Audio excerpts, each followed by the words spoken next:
Well, time for more what the fuck and time for a plot that hasn't been explained at all. So without further preamble, let's get this flaming dumpster rolling downhill. So, now that we have John added to the mix, they immediately bury him. Yeah, they start in the snowfield again, and John is buried under the snow, and it takes all three girls to get him out. He has a dumb cloak and a World of Warcraft paladin sword, but no cold weather gear, unlike every other member of the cast so far. Blake figures the dumb sword must mean that Weiss thinks that John cannot handle his weapon. Sure, that's what Weiss would think. She wouldn't think that John is really bad at fighting like most people would. Regardless, since their plan is to change the dream, they immediately stop the raid on the train, which causes the sign from before to change. The rest of Team Ruby and John ride the train towards the city, and then we cut over to Weiss, who agonizes over whether or not to let the train in, and she decides to do so because of course she does. We couldn't have the plot progress if she didn't. So the group rides the train all the way into the heart of the city, and Weiss notices them. She has no idea what is going on, so at this point she's in the same boat as the audience.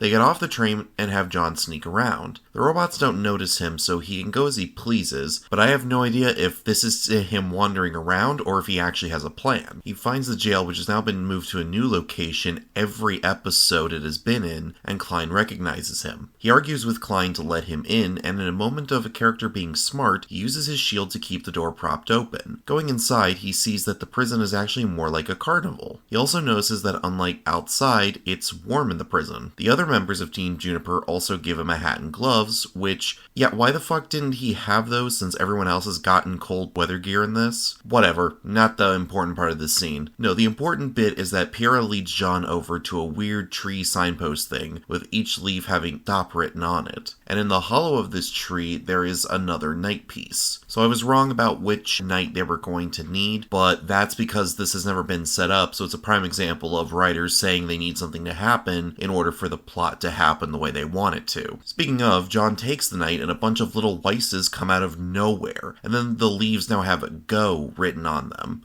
Since the door, which is also Klein, which is still a weird idea to me, is propped open, they escape into the surrounding area. They begin to attack the robots and the Jacques statues, and anything they hit starts acting like a carefree child. Blake says that these mini Weisses represent Weiss's childhood emotions. I'm gonna come back to that in the character section, don't worry, but let's continue. Ruby meets up with John and he hands her the night, and the members of Team Juniper actually start to speak instead of meowing like cats. Ruby says that you can't keep the things you care about locked up, and that freedom is best, to which the dream versions of Nora and Ren repeat back that sentiment. Then Ruby says that they are the resistance, and that they fight for freedom. I hate this line because the reason why Weiss kept her friends locked up, according to the show, was to protect them from the nightmare. Also, having your emotions run unchecked isn't actually a good thing, which is something that even this episode acknowledges later on, because, as John is distracting Weiss and the robots, the mini Weisses come together to form giant versions of themselves to attack John, and Ren and Nora also attack John. Whitley tells Weiss that there's no way she can be a good heir now,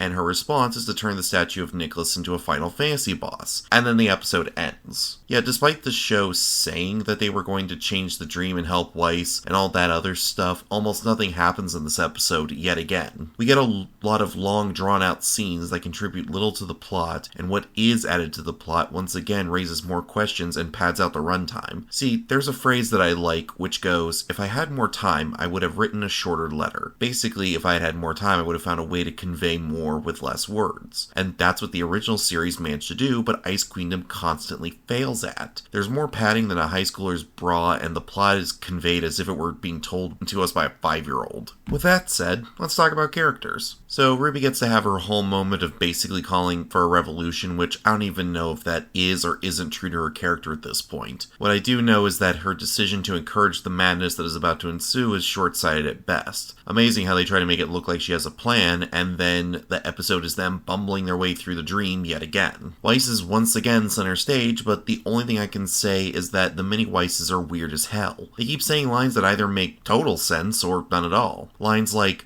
I want to be free to go outside makes sense because her dad probably didn't let her go out much as a kid. The line, I want to play makes sense as well for much the same reason. But then we get, I want to be spoiled and give me a compliment, which just comes off as weird. Weiss has an ego, as this has been demonstrated in the show, but this feels like a bridge too far. The compliment thing would make sense if Weiss never got paid compliments by her father, but since we know almost nothing of Weiss's upbringing, it really doesn't matter. And quickly, I need to talk about John. This man is really inconsistent in his writing. One moment he's a bumbling buffoon who can't do anything right, and the next he has the presence of mind to come up with a clever plan on the spot. At least in the original, he became less useless over time, but here, he doesn't get development. Instead, he is as clever and competent as the writers need him to be. And a quick note, I hate how shrill many of the characters' voice acting is, specifically the Kleins and Minnie Weisses. They add this filter over their lines that makes them sound weird, and then they shout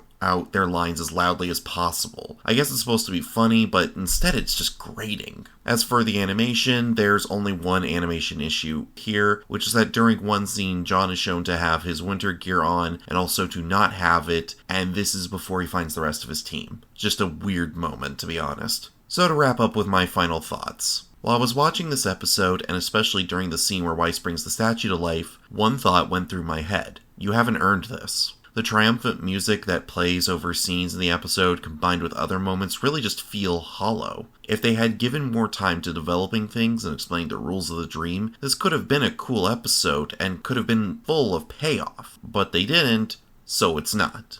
Now, I want to take this time to thank all of you who have watched to this part of the video, and a shout out to Johnny Blaze and TOS for subscribing. Thanks to them, I now have over 10 subscribers, and if you want to see this channel grow, give a like and subscribe and follow the links in the description. This has been Veiled Shadow. Until next time.